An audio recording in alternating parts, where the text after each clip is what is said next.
బీజేపీలో బీఫామ్ల టెన్షన్ నెలకొంది. రేపటితో నామినేషన్లకు చివరి తేదీ అయితే 17 పార్లమెంటు స్థానాల అభ్యర్థులను ప్రకటించిన అధిష్టానం 13 మందికి బీఫామ్ ఇచ్చింది. మరో 4కి హోల్డ్లో పెట్టింది. బీఫామ్ అందుకునే అభ్యర్థులు ఇప్పటికే నామినేషన్ వేశారు.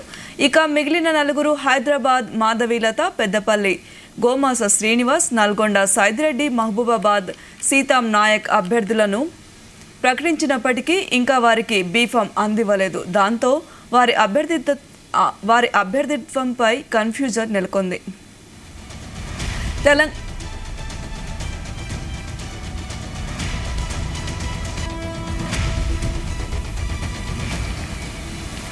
బీజేపీలో బీఫామ్ల టెన్షన్ నెలకొంది. రేపటితో నామినేషన్లకు చివరి తేదీ అయితే 17 పార్లమెంటు స్థానాలకు అభ్యర్థులను ప్రకటించిన అధిష్టానం 13 మందికి బీఫామ్ ఇచ్చింది. మరో 4కి హోల్డ్లో పెట్టింది. బీఫామ్ అందుకునే అభ్యర్థులు ఇప్పటికే నామినేషన్ వేసేశారు. ఇక మిగిలిన 4 హైదరాబాద్ మాధవీలత, పెద్దపల్లి గోమాస శ్రీనివాస్, నల్గొండ సైదిరెడ్డి, మహబూబాబాద్ సీతారాం నాయక్ అభ్యర్థులను ప్రకటించినప్పటికీ ఇంకా వారికి బీఫామ్ అందివ్వలేదు. దాంతో వారి అభ్యర్థిత్వంపై కన్ఫ్యూజన్ నెలకొంది. తెలంగాణ బీజేపీలో బీఫామ్ల టెన్షన్. 17 మంది అభ్యర్థులను ఖరారు చేసిన అధిష్టానం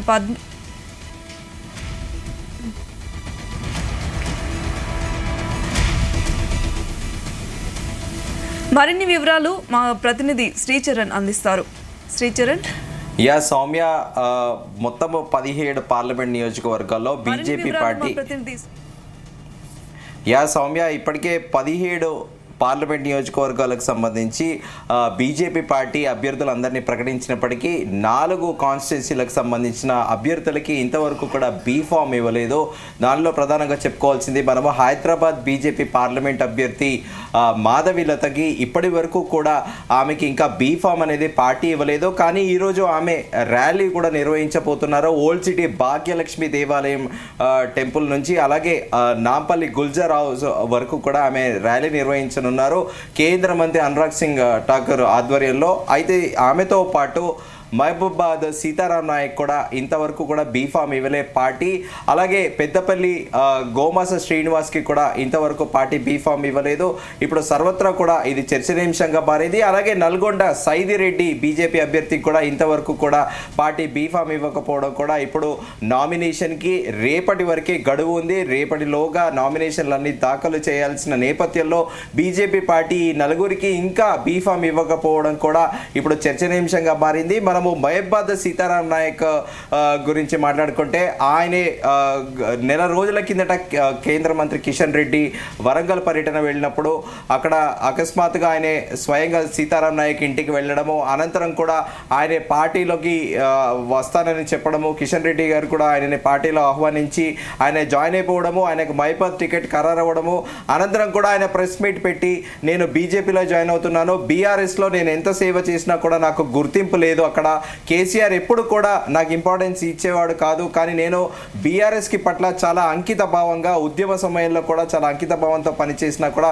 బీఆర్ఎస్లో నాకు గుర్తింపు లేదు, నేను అందుకే బీజేపీ పార్టీలోకి వెళ్తున్నానన్నారు. ఆయన బీజేపీ పార్టీలో జాయిన్ అయిన నెక్స్ట్ డేనే కూడా ఆయనకి మహబూబాబాద్ సీట్ కన్ఫర్మ్ చేయడం కూడా ఇదంతా జరిగిపోయింది. అలాగే Saidireddy Nalgonda constituency parliament constituency విషయానికి వస్తే సైదిరెడ్డి కూడా మొదట్లో బీఆర్ఎస్ పార్టీలో ఉండే, ఆయన కూడా పార్టీలో జాయిన్ అవ్వడము, బీజేపీ జాయిన్ అవ్వడము, ఆయన బీజేపీలో జాయిన్ అవ్వడంతోనే ఆయన కూడా టికెట్ ఇచ్చారు. కానీ ఇప్పుడు అక్కడ స్థానికంగా వస్తున్న సమాచారం ఏంటంటే సైదిరెడ్డికి లోకల్ క్యాడర్ సపోర్ట్ చేయట్లేదు. అక్కడ ఇటు సంఘ పరివార్ కానీ బీజేపీ కార్యకర్తలు కూడా సపోర్ట్ చేయట్లేదు. ఎందుకంటే గతంలో బండి సంజయ్ రాష్ట్ర అధ్యక్షుడిగా ఉన్నప్పుడు పాదయాత్ర నిర్వహించినప్పుడు అక్కడ లోకల్ కార్యకర్తల పైన కేసులు పెట్టించి వాళ్ళని పోలీసులతో కొట్టించి అలాగే జైల్లో కూడా పెట్టారని, అలాంటి వ్యక్తికి తాము ఇప్పుడు ఎందుకు సపోర్ట్ చేయాల్సి ఉంటుంది అని కూడా లోకల్ క్యాడరు బీజేపీ హైకమాండ్ని ప్రశ్నిస్తుంది.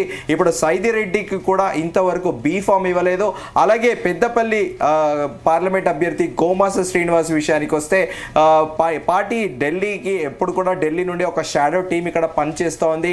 ఒకటి నాంపల్లి కార్యాలయంలో, ఇంకొక టీం రాష్ట్ర వ్యాప్తంగా 17 కాన్స్టిట్యున్సీలలో కూడా తిరుగుతూ ఆ టీం ఎప్పటికప్పుడు రిపోర్ట్ ఢిల్లీ హైకమాండ్కి చేరవేస్తుంది. అయితే ఆ రిపోర్ట్ చోట్ల ఏంటంటే గోమాస శ్రీనివాస్ కాస్త వెనకబడ్డారని, ఆయన పెద్దగా ప్రచారం కూడా చేయట్లేదని కూడా స్థానిక క్యాడర్ కూడా ఆయన కనుక్కొని పోవట్లేదు అని కూడా సర్వే రిపోర్ట్లో తేలడంతో ఇప్పుడు పెద్దపల్లి టికెట్ పైన కూడా గడిచిన కొద్ది రోజులుగా చర్చ నడుస్తోంది. అటు గోమాస శ్రీనివాస్ని మార్చి వేరే అభ్యర్థిని కూడా ప్రకటించే అవకాశం ఉందని కూడా ప్రస్తుతం చర్చ నడుస్తోంది. అయితే గోమాస శ్రీనివాస్ క్యాంపెయినింగ్ రిపోర్ట్ ఏదైతే ఆల్రెడీ హైకమాండ్కి ఉంది, సో ఆయనని మార్చే యోచనలో బీజేపీ పార్టీ ఉందా, ఈరోజు అకస్మాత్తుగా ఏమైనా డెసిషన్ కూడా తీసుకొని ఉందా అనేది కూడా సర్వత్రా చర్చనీయాంశంగా మారింది. అయితే ఇప్పుడు ప్రధానంగా చర్చ ఏంటంటే బీజేపీ పార్టీలో టికెట్లు ఆశించి భంగపడ్డ వాళ్ళందరూ కూడా ఇప్పుడు వేరే పార్టీలో ఉండే వలసలు వచ్చి టికెట్లు తీసుకున్న వాళ్ళకి క్యాడర్ అనేది సపోర్ట్ చేయట్లేదు.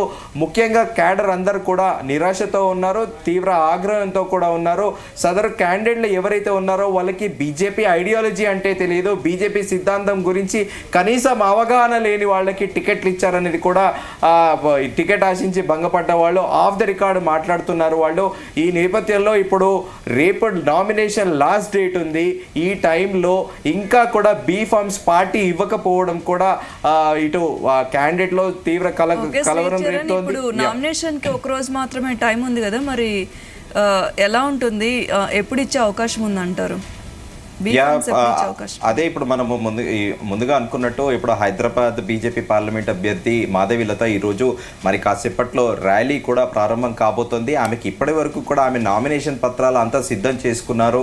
ఆమె పూజ కూడా భాగ్యలక్ష్మి దేవాలయంలో పూజ కూడా వెళ్ళి అక్కడ నామినేషన్ పత్రాలు అక్కడ అమ్మవారి పాదాల దగ్గర నుంచి పూజ చేసి కూడా ర్యాలీకి ఉపక్రమిస్తారని కూడా అటు మాధవీలత వర్గీయులు పేర్కొంటున్నారు. అయితే పార్టీ డెసిషన్ ఈరోజు ఖచ్చితంగా 12 గంటల లోపు ఒక డెసిషన్కి వస్తుంది అని కూడా బీజేపీ పార్టీ వర్గాలు అంటున్నాయి. కానీ ఇప్పుడు ఆల్ ఆఫ్ సడన్గా బీజేపీ పెద్దపల్లి క్యాండిడేట్ని పార్లమెంట్ అభ్యర్థిని మారుస్తుందా లేదా అనేది కూడా చర్చనీయాంశంగా మారింది. సైదిరెడ్డి విషయంలో కూడా నల్గొండ అభ్యర్థి పైన కూడా ఒక నీడలు కమ్ముకున్నాయని చెప్పుకోవాలి. ఎందుకంటే లోకల్ క్యాడర్ అస్సలు కూడా సపోర్ట్ చేయట్లేదు ఆయనకి.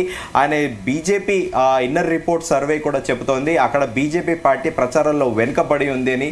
ఈ నేపథ్యంలో మరి పార్టీ ఈరోజు సాయంత్రం కల్లా ఏమైనా సెన్సేషనల్ డిసిషన్ తీసుకుంటుందా అనేది కూడా ఒక ప్రశ్నార్థకంగా మారింది. మరి దీనిపైన అప్డేట్లు మనకి ఈరోజు ఈవినింగ్ వరకు ఒక క్లారిటీ వచ్చే అవకాశం అయితే ఉంది సౌమ్య. మరి మాధవీలత గారు నామినేషన్కి వెళ్ళాలంటున్నారు, మరి ఆవిడ బీఫామ్ లేకుండా ఎలా మరి? ఇప్పటికే మాధవీలతకి చెందిన ఇటు పిఆర్ఓలతో పాటు అటు మాధవీలతకి చెందిన వర్గీయులు కూడా నాంపల్లి పార్టీ ఆఫీస్కి ఇప్పటికే చేరుకున్నారని మనకు సమాచారము. ఆమె ఇప్పుడు బీఫామ్ కూడా దాని గురించే కూడా వాళ్ళు వెళ్ళారనేది కూడా ఒక చర్చనీయాంశంగా మారింది. మనకి క్లారిటీ 12 గంటల తర్వాత ఈ విషయం పైన మనకి పూర్తి స్థాయిలో క్లారిటీ వస్తుందని అయితే మనం చెప్పుకోవచ్చు Soumya. Okay, thank you Sricharan.